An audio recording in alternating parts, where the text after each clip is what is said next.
কালী পুজোয় বাবার বাড়ি এসেছিলাম। বাড়িতে দিদিরা, জামাইবাবুরা, ভাগ্নিরা সবাই ছিল। বাড়িটা একদম জমজমাট ছিল।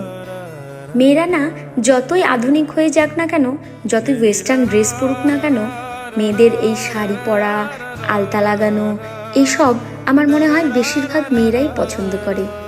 দেখো তো আমার পাগুলো আলতা পরে কেমন লাগছে, আর এই নুপুরটাই বা কেমন লাগছে, অবশ্যই কিন্তু তোমরা জানিও।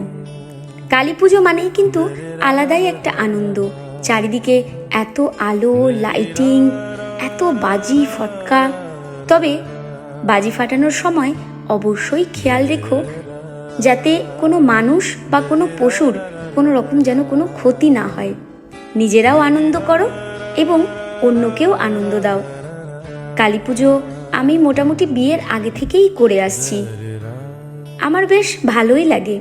তোমরা যারা একদমই পুজো করো না, তারাও কিন্তু একটু পুজো করে দেখতে পারো।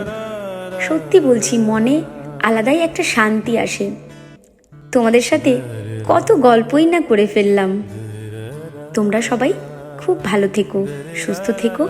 নতুন একটা ভিডিওতে তোমাদের সাথে আরও অনেক গল্প করব।